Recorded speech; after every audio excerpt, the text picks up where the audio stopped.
अस्सलाम वालेकुम नाज़रीन, प्रोग्राम इन फोकस के साथ मैं हूं सुहेल इकबाल भट्टी। नाज़रीन, आज के प्रोग्राम में फोकस करेंगे पनामा लीक्स मामले पर कप्तान का फ्रंट फुट पर खेलने का फैसला।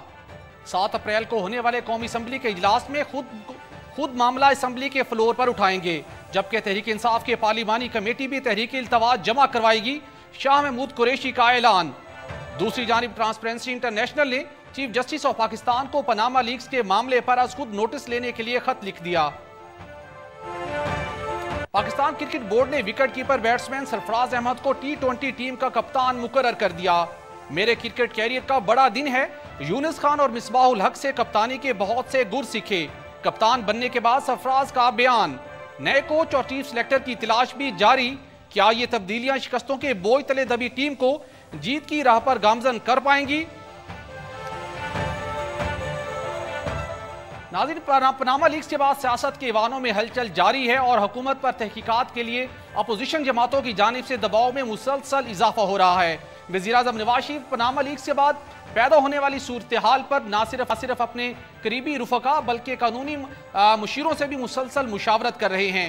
तहम इसके साथ साथ वज़ीर दाखिला चौधरी निसार अली खान की जानिब से पनामा लीक्स पर अनाउंस की गई प्रेस कॉन्फ्रेंस भी अचानक मुलतवी कर दी गई। नाज़रीन, इससे दौरान आज जो एक बड़ी डेवलपमेंट हुई, पाकिस्तान तहरीक इंसाफ के चेयरमैन इमरान खान की सरबराही में एक अहम इजलास मुनक्किद हुआ, जिसके बाद पाकिस्तान तहरीक इंसाफ के रहनुमा शाह महमूद कुरैशी ने मीडिया से गुफ्तगू करते हुए बताया कि तहरीक इंसाफ के चेयरमैन इमरान खान ने पनामा लीक्स के मामले पर खामोश न रहने का फैसला कर लिया है और इस हवाले से इमरान खान साहब 7 अप्रैल को कौमी असम्बली के शुरू होने वाले इजलास में इस मामले को खुद उठाएंगे।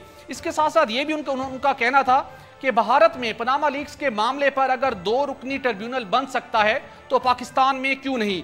इसके साथ शाह महमूद कुरैशी का यह भी कहना था कि अगर हुकूमत ने इन तमाम तर कोशिशों के बावजूद इस मसले को एड्रेस ना किया तो पाकिस्तानी अवाम सुप्रीम कोर्ट ऑफ पाकिस्तान से आज खुद नोटिस का मुतालबा करेंगे। इसके साथ साथ दूसरी जानिब ट्रांसपेरेंसी इंटरनेशनल की जानिब से चीफ जस्टिस ऑफ पाकिस्तान को एक खत लिखा गया है, जिसमें चीफ जस्टिस ऑफ पाकिस्तान से पनामा लीक्स के मामले पर ऑफशोर कंपनियां बनाने के हवाले से और जिस तरीके से ये रकम बैरून मुल्क मुंतकिल की गई उसके ऊपर आज खुद नोटिस लेने की दरख्वास्त की गई है। नाज़रीन, अब सवाल ये पैदा होता है कि पनामा लीक्स का मामला बाज़ाब्ता तौर पर पाकिस्तान तहरीक इंसाफ हुकूमत को असम्बलियों के अंदर और बाहर हॉन्ट करने जा रही है। हुकूमत के लिए क्या मुश्किलात पैदा होंगी और इसके साथ साथ पाकिस्तान तहरीक इंसाफ किस कदर टफ टाइम दे पाएगी मुस्लिम लीग नून को। इस मामले पर बात करने के लिए हमें ज्वाइन किया है पाकिस्तान तहरीक के रहनुमा उमर चीमा साहब ने। उमर चीमा साहब, बहुत शुक्रिया। आपसे हम जानना चाहेंगे कि पनामा लीक्स के बाद हुकूमत अब ये कह रही है कि ये महज लीक्स हैं, ये महज इंकिशाफात हैं, इनकी कोई कदर व कीमत नहीं, और इसके साथ साथ उनका ये भी कहना है कि ऑफशोर कंपनियां बनाना कोई गैर कानूनी काम नहीं था। हुकूमत अपनी पोजीशन बड़ी वाज़ेह तरीके से क्लियर कर रही है, तो किस तरीके से पाकिस्तान तहरीक इंसाफ इस मामले को असम्बलियों के अंदर और तहरीक इल्तवाज जमा करवा कर उठाने जा रही है? शुक्रिया सुहेल साहब। पहली बात तो ये कि सारी कौम जानती है कि मौजूदा हुकूमत के सरबराह मियाँ नवाज शरीफ साहब ये वही शख्स हैं जिन्होंने जनरल मुशर्रफ से जब डील की तो 7 साल मुसलसल कौम से झूठ बोलते रहे कि उन्होंने डील नहीं की।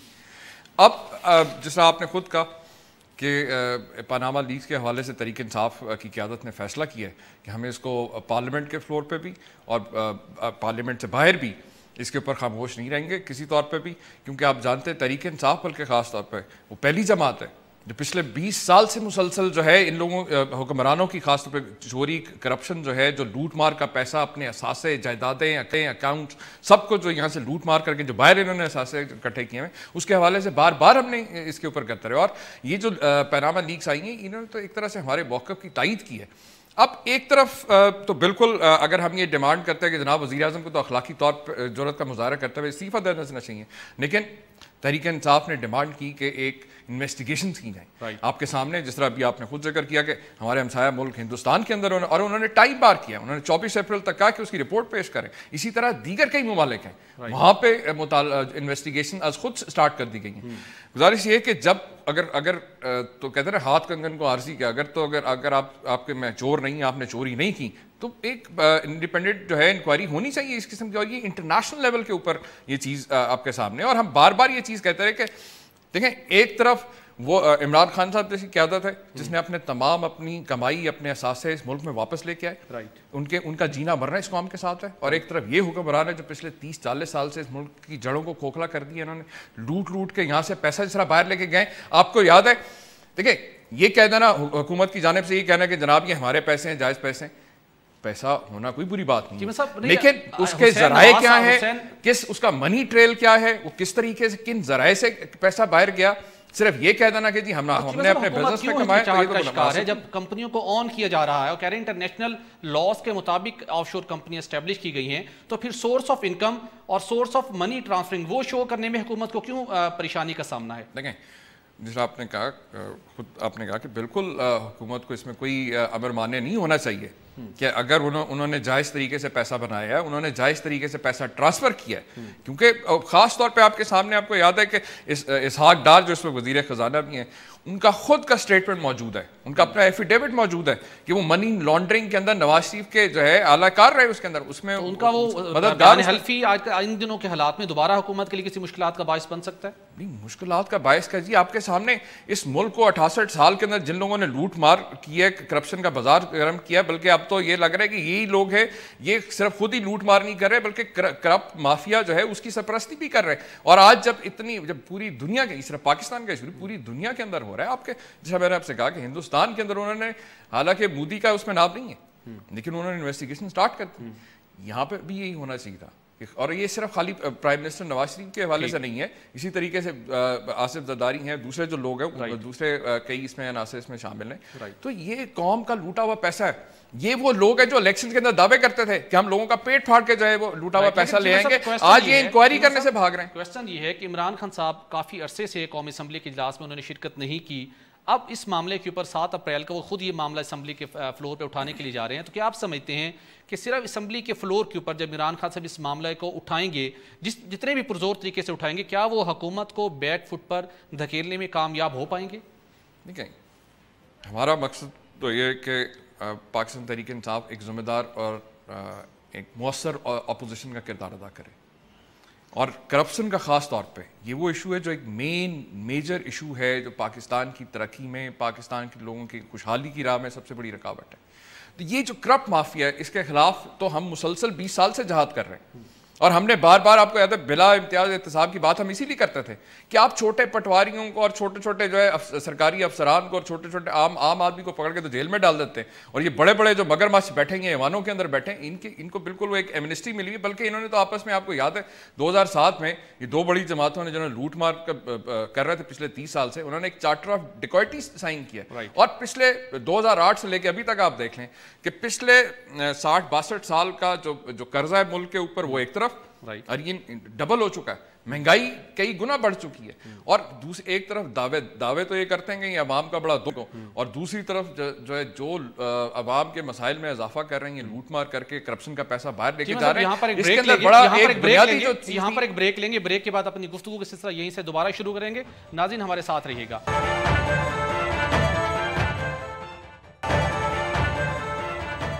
वेलकम बैक नाज़रीन। हमें ज्वाइन किया है प्रोग्राम में ट्रांसपेरेंसी इंटरनेशनल के एडवाइजर आदिल गिलानी साहब ने। आदिल गिलानी साहब से जानना चाहेंगे, गिलानी साहब, ट्रांसपेरेंसी इंटरनेशनल की जानिब से आज आपने सुप्रीम कोर्ट ऑफ पाकिस्तान को एक खत लिखा है जिसमें चीफ जस्टिस से आज खुद नोटिस लेने की दरखास्त की गई है पनामा लीक्स के मामले पर। आप क्या समझते हैं कि जिन अफराद के नाम पनामा लीक्स के बाद मंजर आम पर आए हैं, क्या उन्होंने क्या जुर्म किया है? क्या माली अजराए उन्होंने डिस्क्लोज ना करके कोई जुर्म किया है, या ऑफशोर कंपनियां बनाना एक जुर्म है आपकी नजर में? देखिए, ये जुर्म ये है कि जिस पनामा के कागजात में जो ऑफशोर कंपनियां पाकिस्तानियों की आई हैं, उनका फर्ज है कि एफबीआर के अंदर अपने इस कंपनी को डिक्लेयर करते और उसका जो है इनकम वहाँ पे डिक्लेयर करते, उसमें जो पैसा गया है उसका सोर्स डिक्लेयर करते।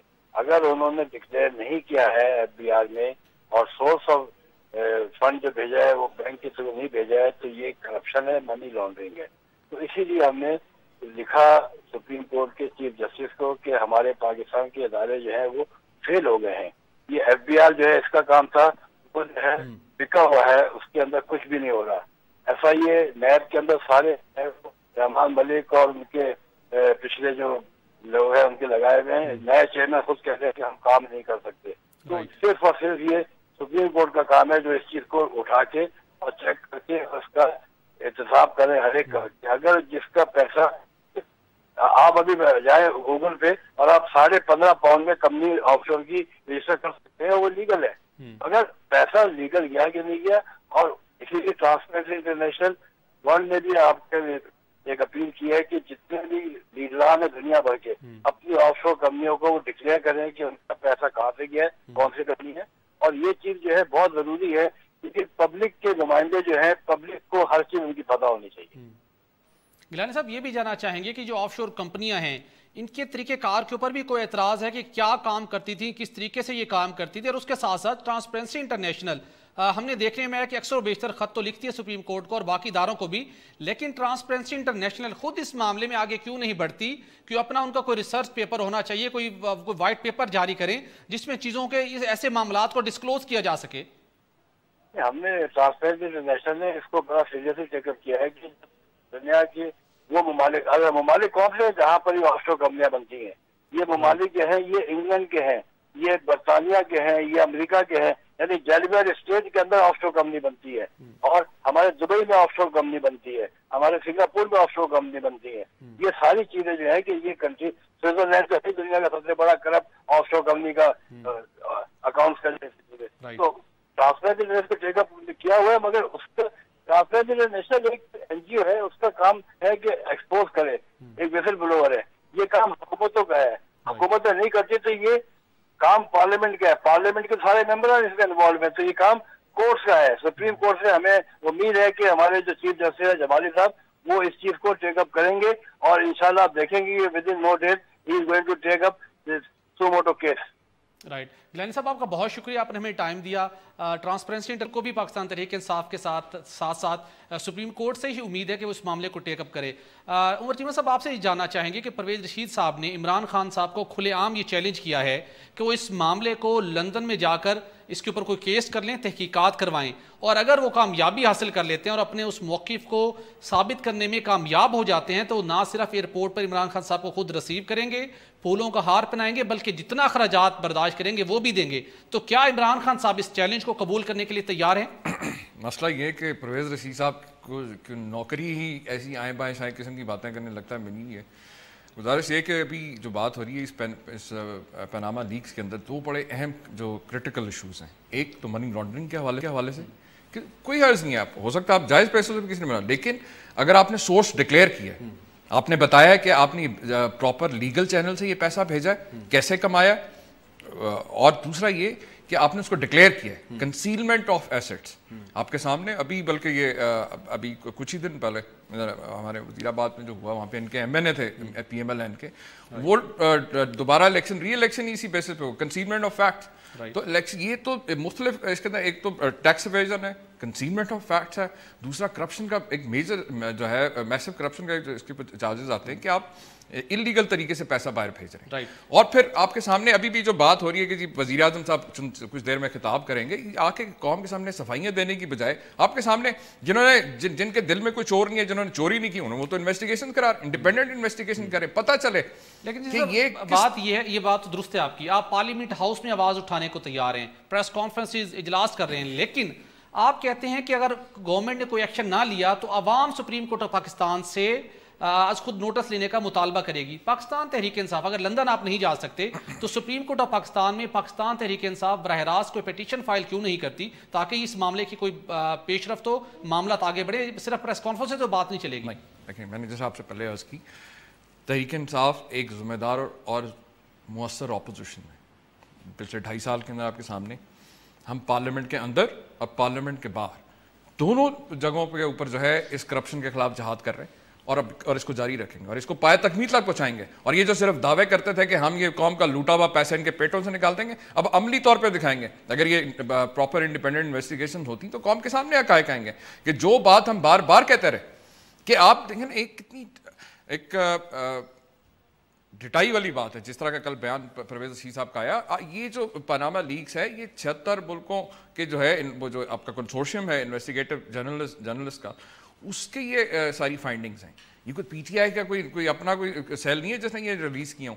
तो ये मैं कहता हूँ ये बेशर्मी और डिटाई की हद है कि इस किस्म की आके यहाँ पर एक ब्रेक लेंगे और ब्रेक के बाद हमारी अगली स्टोरी हो पाकिस्तान क्रिकेट बोर्ड की जानिब से T20 क्रिकेट के लिए सरफराज अहमद को कप्तान मुकर्रर किए जाने से मुतल्लिक। स्टे विद अस।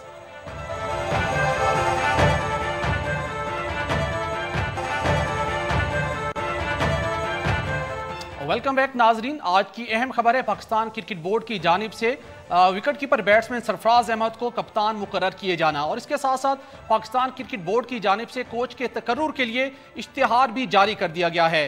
क्या शिकस्तों के बोझ तले दबी टीम को कप्तान सरफराज अहमद के लिए रिवाइव करना कितना आसान होगा और इसके साथ साथ क्या कप्तान, कोच और चीफ सिलेक्टर की तकर्री से पाकिस्तानी क्रिकेट टीम के मसाइल हल हो जाएंगे? इस मामले पर बात करने के लिए हमें ज्वाइन किया है साबिक मायानाज विकेटकीपर बैन और साबिक चीफ सिलेक्टर वसीम बारी ने। बहुत शुक्रिया वसीम बारी साहब हमें ज्वाइन करने के लिए। सबसे पहले हम आपसे ये जानना चाहेंगे कि सरफराज अहमद को T20 क्रिकेट का कप्तान मुंतखब कर लिया गया है। क्या आप समझते हैं कि शाहिद अफरीदी के बाद क्रिकेट बोर्ड के पास यही एक अच्छी ऑप्शन थी या सीनियर खिलाड़ियों में से किसी का इंतखाब किया जा सकता था? मैं समझता हूँ कि ये एक अच्छा फ़ैसला है, एक पॉजिटिव फ़ैसला है और मैं समझता हूँ कि सरफराज एक हिम्मत वाले खिलाड़ी हैं और एग्रेसिव खिलाड़ी हैं और उनको तजर्बा भी कप्तानी का है, अंडर 19 की कप्तानी कर चुके हैं। तो मैं समझता हूँ ये एक अच्छा फ़ैसला है। लेकिन जो ज़रूरी बात वो ये है कि जो खामियाँ, जो कोताहियाँ T20 वर्ल्ड कप में थी वो हमें दोहरानी नहीं चाहिए।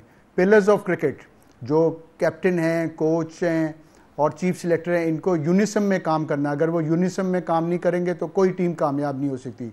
दूसरी चीज़ ये है कि मैन मैनेजमेंट इंप्रूव करनी है टीम के अंदर और टीम के बाहर। ये मॉडर्न क्रिकेट में ज़्यादा कोचिंग की ज़्यादा ज़रूरत नहीं होती, टाइम भी नहीं होता, लेकिन मैन मैनेजमेंट की ज़रूरत है, इंटरपर्सनल स्किल्स की ज़रूरत है, माइंड गेम है ये और स्मार्ट गेम है। इसमें आपको लोगों को ट्रेन करना है, इनके ह्यूमन माइंड्स के ट्रेन करना है, इनको अच्छा इंसान बनाना है, अच्छी वैल्यूज़ बनानी है, अच्छा कल्चर डेवलप करना है, टीम कल्चर को डेवलप करना है अंदर और बाहर टीम।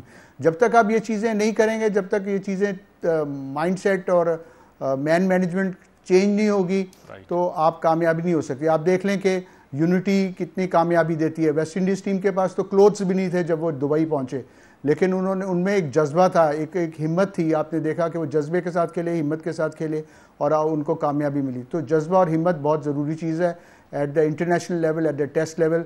आपको कोई कोचिंग की ज़्यादा ज़रूरत नहीं पड़ती। कोचिंग पर अहमियत बहुत दी जा रही है। मैं समझता हूँ कोचिंग पर कम अहमियत देनी चाहिए। कम्युनिकेशन स्किल्स, इंगेजमेंट स्किल्स, ये मॉडर्न मैनेजमेंट का हिस्सा है। जब तक हम अपनी सोच को तब्दील नहीं करेंगे, खेलने में सोच तब्दील नहीं करेंगे, मैनेजमेंट में सोच तब्दील नहीं करेंगे तो हम आगे नहीं बढ़ सकते। आपने देखा है इंग्लैंड ने इस्लाह की वर्ल्ड कप के बाद और उनकी टीम फाइनल में पहुंच गई। न्यूजीलैंड ने इस्लाह की, उनकी टीम सेमीफाइनल में पहुंच गई। तो ये अब जो मॉडर्न एज है, मॉडर्न टाइम्स हैं, इसमें मैनेजमेंट का असर रसूख ज़्यादा है, कम्युनिकेशन स्किल्स का ज़्यादा है, इंगेजमेंट का ज़्यादा है, प्लेयर्स मैनेजमेंट रिलेशंस का ज़्यादा है। तो जब तक हम ये चीज़ें नहीं करेंगे, जब तक हम ये चीज़ें चेंजेस नहीं लाएंगे, अपनी सोच में तब्दीली नहीं लाएंगे तो हम सक्सेस नहीं अचीव कर सकते। लेकिन ये मैं फिर कहूँगा कि ये फ़ैसला बहुत अच्छा है, एक पॉजिटिव फ़ैसला है।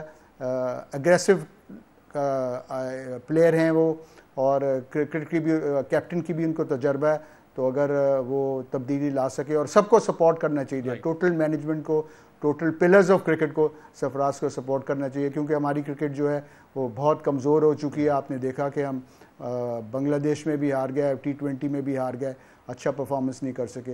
तो इन गलतियों को नहीं हमें दोहराना चाहिए, गलतियों से इस्लाह करनी चाहिए। अगर हम इस्लाह करेंगे, एक कल्चर डेवलप करेंगे टीम में, एक कल्चर डेवलपमेंट करेंगे, वर्किंग कल्चर डेवलप करेंगे तो कामयाब होंगे। अगर हम ये चीज़ें नहीं करेंगे तो मैं समझता हूँ कि बड़ा मुश्किल है कि हम तब्दीली लाएं, क्योंकि क्रिकेट दुनिया की बहुत चेंज हो गई है। हम 70 की क्रिकेट खेल रहे हैं, हम मॉडर्न क्रिकेट नहीं खेल रहे, हम स्मार्ट क्रिकेट नहीं खेल रहे, हम अग्रेसिव क्रिकेट नहीं खेल रहे। ख़ास तौर पर T20 क्रिकेट, इसमें बड़ी तब्दीली की ज़रूरत है और हम तब्दीली लाएंगे तो कामयाब होंगे। तब्दीली नहीं लाएंगे तो कॉस्मेटिक चेंजेस से कोई फ़र्क नहीं पड़ेगा। वसीम बारी साहब, राशिद लतीफ़ साहब ने ये तजवीज़ किया है कि सरफराज अहमद को ना सिर्फ T20 बल्कि वनडे टीम का भी कप्तान मुकर्रर किया जाना चाहिए ताकि पाकिस्तानी क्रिकेट टीम और बेहतर तरीके से परफॉर्म कर सके, कोऑर्डिनेशन में बेहतरी हो और उसके बाद जो वीकनेसेस टीम में पाई जाती हैं वो वनडे की टीम में भी वो ख़त्म हो और T20 में भी, और टीम इंटरनेशनल लेवल्स के ऊपर जो पूरी कौम जो उनसे एक्सपेक्ट कर रही है उस तरीके से परफॉर्म कर सके। आप राशिद लतीफ़ की इस तजवीज़ को किस निगाह से देखते हैं?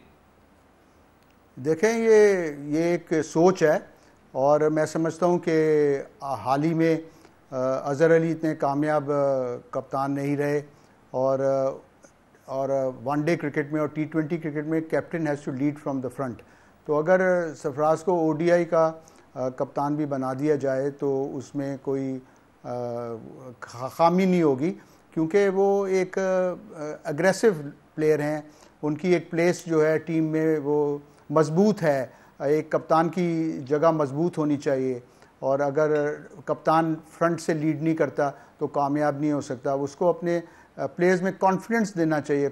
ये खेल कॉन्फिडेंस का है और ये खेल जब तक आप कॉन्फिडेंस नहीं देंगे, जब तक आप अपने प्लेयर को हिम्मत नहीं देंगे, जब तक यूनिटी नहीं होगी तो आप कामयाब नहीं हो सकते। तो मैं समझता हूँ कि ये हो सकता है और ये तजवीज़ बुरी नहीं है कि सरफराज को वनडे का भी कप्तान बना देना चाहिए, क्योंकि वनडे क्रिकेट और T20 क्रिकेट में थोड़ा बहुत फ़र्क है लेकिन ज़्यादा फ़र्क नहीं है। टेस्ट क्रिकेट जो है वो बड़ी मुख्तलिफ क्रिकेट है, उसमें मिसबाह-उल हक अच्छी कप्तानी कर रहे हैं, अच्छी रैंकिंग भी है, लेकिन ODI में आपने देखा कि हम 8वें नंबर पर हैं और 7वें नंबर पर T20 में हैं। इसमें तब्दीली अगर ले आएँ तो कोई हर्ज नहीं है, क्योंकि सरफराज जो हैं वो क्रिकेट को समझते भी हैं, अंडर 19 की कप्तानी भी की है और अभी ये पाकिस्तान सुपर लीग में भी कप्तानी की है। हमारे साथ रहिएगा, हम यहाँ पर एक ब्रेक लेंगे और ब्रेक के बाद इसी मौजू पर बात करेंगे। हमारे साथ रहिएगा।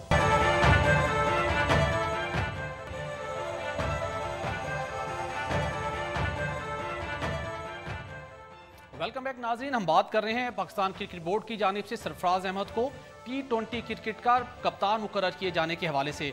हमारे साथ मौजूद हैं साबिक चीफ सेलेक्टर वसीम बारी साहब। वसीम बारी साहब, हम इस हवाले से डिस्कस कर रहे थे आपके साथ। अब सरफराज अहमद के लिए सबसे बड़ा चैलेंज क्या होगा? क्या इस टीम से जो पाकिस्तानी कौम इस टीम से जिस कारकर्दगी को एक्सपेक्ट कर रही थी वो कारकर्दगी दिलवाना, या पाकिस्तान क्रिकेट बोर्ड की पॉलिसी के मुताबिक खिलाड़ियों को, टीम को चलाना, कौन सा सबसे बड़ा चैलेंज होगा? देखिए, चैलेंज तो कप्तान के बहुत ज़्यादा होते हैं। कप्तान एक इम्पॉर्टेंट फिगर होता है, सबसे ज़्यादा मैं समझता हूँ कप्तान इम्पॉर्टेंट फिगर है, क्योंकि टीम को वही लड़ाता है, टीम को वही चलाता है, प्लेयरों में उसकी रिस्पेक्ट होनी चाहिए। तो कप्तानी इतनी आसान नहीं है, इसमें 95% लक होती है और 5% स्किल होती है। लेकिन मैं समझता हूँ कि हमें सरफराज को बैक करना चाहिए और एक टीम में यूनिटी पैदा करनी चाहिए, टीम में कल्चर पैदा करना चाहिए और ऐसे प्लेयरों को वो हिम्मत दे, ऐसे प्लेयरों को वो सपोर्ट करे जो पाकिस्तान टीम को आगे चला सकें 5 साल 6 साल। आपको आइडेंटिफाई करने पड़ेंगे प्लेयर्स जो हिम्मत वाले हों, जो जज्बा वाले हों, जो करेज वाले हों। उन प्लेयरों को आइडेंटिफाई करें, उनको मौका दें। सिलेक्शन में स्टिक एंड पिक पॉलिसी आनी चाहिए। आप जब स्टिक एंड पिक पॉलिसी नहीं लाएंगे तो प्लेयरों की जो कॉन्फिडेंस है वो चला जाता है। आपने हाल ही में देखा होगा कि हमने 1 to 3 पोजीशन में 22 प्लेयर को मौका दिया, तो इससे प्लेयरों का कॉन्फिडेंस जो है वो हट गया। कॉन्फिडेंस देने की बात है। इंटरनेशनल क्रिकेट में आप जब खेलते हैं, जब कामयाबी हासिल होती है, जब आप में कॉन्फिडेंस होता है। आपने वेस्ट इंडीज़ के प्लेयर को देखा कि वो अपना दूसरे बैट सिर्फ अपना दूसरा मैच खेल रहे थे, उन्होंने 2 रन से ज़्यादा स्कोर नहीं किया, लेकिन 4 छक्के मारकर वेस्ट इंडीज़ को उन्होंने कामयाबी दी। वो कैसे दी? टीम में यूनिटी थी। कैसे दी? टीम में कल्चर था। कैसे दी? उनके कप्तान में उनमें कॉन्फिडेंस था, उनमें हिम्मत आई। तो ये चीज़ें जो हैं ये टीम को जिताती हैं। ये टीमें जो ये चीज़ें जो हैं, टीम स्पिरिट, ये ज़रूरी है। आपको इंडिविजुअल प्ले नहीं खेलना है, आपको टीम का परफॉर्मेंस करनी है, टीम के लिए खेलना है, अपने लिए नहीं खेलना। उसको कन्वर्ट करता है न्यू टीम परफॉर्मेंस। जब आप ये चीज़ें करेंगे तो कामयाबी होगी। अगर आप ये चीज़ें नहीं करेंगे तो कामयाबी नहीं होगी। जैसे आपने देखा कि T20 वर्ल्ड कप में आपकी टीम को कामयाबी नहीं हुई, बिकॉज टीम कल्चर मौजूद नहीं था, हिम्मत अफजाई नहीं की गई, कॉन्फिडेंस प्लेयरों में नहीं था, फ्रीक्वेंट चेंजेस करी गई, फ्रीक्वेंट चेंजेस इन सिलेक्शन की गई। कंडीशंस को ठीक रीड नहीं किया गया, सिलेक्शंस नहीं ठीक दिए, क्योंकि तीनों सिलेक्टर्स में, कप्तान में और कोच में एक कम्युनिकेशन गैप नज़र आ रहा था। तो ये चीज़ों को दूर करना है, ये चीज़ों को वसीम भाई साहब ये भी जानना चाहेंगे कि अब जब सरफराज अहमद को T20 का कप्तान मुकर्रर कर दिया गया है और उसके बाद क्या अब ये एक्सपेक्टेशन रखनी चाहिए कि सरफराज अहमद के कप्तान मुकर्रर होने के बाद नए लड़कों को T20 मैच में खसूसी तौर के ऊपर उनको मौका मिल सकेगा कि अपनी सलाहियतों का मुजाहरा कर सकें, और वो उस टैलेंट के हवाले से भी जिसका कहा जाता है कि पाकिस्तान में टैलेंट की कमी नहीं है, तो अब उस नौजवानों को T20 में आने का आगे मौका मिलेगा सरफराज अहमद के कप्तान मुकर्रर होने के बाद? देखें, आपको टीम की सिलेक्शन करनी होती है अकॉर्डिंग टू द स्ट्रेटजी। आपको देखें ना, आपके टीम में कोई बिग हिटर्स नहीं थे। आपने देखा कि ब्रेथवेट 9वें नंबर पर आकर उन्होंने 4 छक्के मारे। इतनी बड़ी उनके पास टेल थी नहीं, हर आदमी उनका बैट्समैन रन कर सकता था, बॉल कर सकता था। ऑलराउंडर्स की ज़रूरत है, ऑलराउंडर्स की आपके पास नहीं है। अर्ली ऑन प्लेयर्स को प्लेटफॉर्म करना होता है, उसके बाद कंसोलिडेशन करनी होती है, उसके बाद एक्सेलरेशन करनी होती। ये तो एक साइंटिफिक खेल T20 हो गया। उसमें एक ओवर में नक्शा बदला, आपने देखा एक ओवर में नक्शा बदल गया, एक रनआउट से नक्शा बदल गया, एक कैच से नक्शा बदल गया। तो आपको स्मार्ट क्रिकेट खेलनी है, आपको अग्रेसिव क्रिकेट खेलनी है, जैसे इंग्लैंड ने खेली क्रिकेट, जैसे वेस्ट इंडीज़ ने खेली क्रिकेट। ये मेंटल तब्दीली लानी ज़रूरी है। अगर आप मेंटल तब्दीली नहीं लाएंगे तो आप कामयाब नहीं हो सकते, ख़ास तौर पर T20 क्रिकेट में। और ऐसे प्लेयरों को चुनना चाहिए जो स्ट्रेटजी में अच्छी तरह फिट हो जाएं, जो ऐसे प्लेयर लेकर आएँ जो हिम्मत वाले हों, ऐसे प्लेयर लेकर आएँ जो करेज वाले हों, ऐसे प्लेयर लेकर आएँ जो बड़े दिल वाले हों, ऐसे प्लेयर लेकर आएँ जो यूनिटी पैदा करें टीम में। तो सरफराज, मैं उम्मीद करता हूँ कि ऐसे प्लेयरों को लाएगा और उनको कॉन्फिडेंस देगा और सिलेक्शन कमेटी उनको पूरा मौका देगी कि वो अपनी सलाहियतें दिखाएं। लेकिन वसीम भाई साहब, कप्तान अपने तौर के ऊपर ऐसे खिलाड़ियों कैसे ला सकता है? इसमें तो मैनेजमेंट, सिलेक्शन और क्रिकेट बोर्ड का भी बड़ा किरदार होता है। क्या समझते हैं कि इंडिपेंडेंटली भी फैसले कर सकेगा? जैसे मैंने आपको कहा, हर दुनिया की क्रिकेटिंग वर्ल्ड में जो पिलर्स ऑफ क्रिकेट हैं उसको कहा जाता है कि चीफ सिलेक्टर, कप्तान और कोच। इन तीनों को मिलकर, इनके डिफरेंट रोल्स तो हैं लेकिन इनको मिलकर काम करना है, यूनिसम में काम करना है। जब आप यूनिसम में काम करते हैं तो कामयाबी होती है। देखें आपने वेस्ट इंडीज़ की मिसाल, उनका बोर्ड से लड़ाई हो रही थी उन बगल लेकिन उनकी टीम में यूनिटी थी। उनके कोच जो थे सिमंस, वो अपने कप्तान के साथ मिलकर काम कर रहे थे। उनके चीफ सिलेक्टर जो क्लाइव लॉयड थे, वो उनके साथ मिलकर काम कर रहे थे। क्लाइव लॉयड ने सिमंस को ट्रिनिडाड से भेजा कि जब फ्लेचर इंजर्ड हो गए कि आप बॉम्बे इंडियंस के लिए खेलते हैं, आप फिट हैं, आप वेस्ट इंडीज़ के लिए खेल सकते हैं। उन्होंने कहा मैं बिल्कुल फिट हूं। आपने देखा कि एक इनिंग्स ने नक्शा बदल दिया। तो हार्मोनी के अंदर ऑफ क्रिकेट में होनी जरूरी है। यूनिटी की जानिब मुसलसल आप इशारा कर रहे हैं। उस यूनिटी को, उस अज़्म को उजागर करने के लिए, उस अज़्म को खिलाड़ियों में पैदा करने के लिए क्या सरफराज अहमद को मौजूदा T20 टीम में से कुछ खिलाड़ियों को बाहर बिठाना पड़ेगा? कुछ ऐसा फैसला करना पड़ेगा उन्हें? देखें, सरफराज को अकेला फैसला नहीं करना होगा, उसको सिलेक्शन कमेटी के साथ मिलकर, कोच के साथ मिलकर काम करना होगा। वर्किंग टुगेदर वाली बात है। आप कोई भी इंडिविजुअल अगर कोई अकेले काम करेगा तो कामयाबी नहीं होगा। मेरी इशारा जो है वो वर्किंग टुगेदर की बात है। आप वर्किंग टुगेदर करना ज़रूरी है।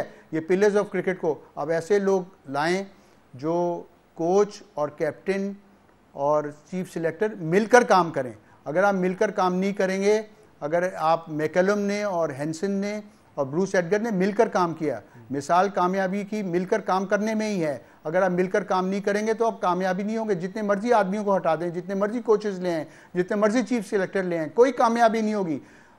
जो सक्सेस का सीक्रेट है वो ये है कि मिलकर काम करना है। मिलकर काम करेंगे तो कामयाब होंगे। पार्टनरशिप्स टीम में होती हैं तो कामयाबी होती है बैटिंग में, पार्टनरशिप्स टीम में होती हैं तो बॉलिंग में कामयाबी होती है, पार्टनरशिप्स होती हैं तो फील्डर बॉलर को हेल्प करता है। उस पार्टनरशिप्स, वर्किंग टुगेदर के बगैर दुनिया में कोई कामयाबी नहीं हो सकती। तो मेरा कहने का मतलब है आपको मैनेजमेंट में भी तब्दीली लाएं, बोर्ड को अपनी सोच में तब्दीली लाएं, प्लेयरों को सोच में तब्दीली लाएं। जब तक आप तब्दीली नहीं लाएंगे आप कामयाबी नहीं हासिल कर सकते। राइट। वसीम भाई साहब, ये जानना चाहेंगे कि अब क्रिकेट बोर्ड की जानिब से कोच के तकर्रुर के लिए इश्तिहार भी दे दिया गया है और जो तजर्बा है वो इंटरनेशनल कुछ एक्सपीरियंस भी मांगा गया है।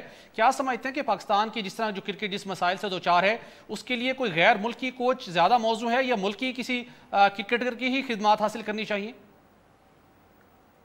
देखें, कोच तो फॉरेन भी हो सकता है और लोकल। आपने पिछले दिनों में फॉरेन कोच भी रखे आपने, पाकिस्तानी कोचेस भी रखे, लेकिन कोई तब्दीली नहीं आई। वो तब्दीली क्यों नहीं आई? क्योंकि इनकी सोच में तब्दीली। देखें, कोचिंग का एक हिस्सा 25% रह गया है, 75% अब कोचिंग का हिस्सा मैनेजमेंट है, इंटरपर्सनल स्किल्स हैं, कम्युनिकेशन है, इंगेजमेंट है। प्लेयर जो इस लेवल पर आता है वो अपने तरीके से ही खेलता है, सिर्फ उसको कॉन्फिडेंस देने की बात ज़रूरत होती है, ड्रेसिंग रूम का माहौल अच्छा होने करने की ज़रूरत होती है, ड्रेसिंग रूम में एंजॉयमेंट की ज़रूरत है। आपका बहुत शुक्रिया, प्रोग्राम का वक्त खत्म हो रहा है। नाज़रीन, आज आपको सुनी सरफराज अहमद को T20 क्रिकेट के कप्तान के मुकर्रर किए जाने से मुतल्लिक क्या क्रिकेट माहिरीन उनसे एक्सपेक्ट कर रहे हैं, और उसके साथ साथ पनामा लीग्स के बाद जो सारी सूरत हाल पैदा हुई उसके हवाले से भी आपने सियासी जमातों की स्ट्रेटजी के हवाले से जाना। प्रोग्राम का वक्त खत्म हो जाता है, हमें इजाज़त दीजिए, कल दोबारा मुलाकात होगी। अल्लाह हाफिज़।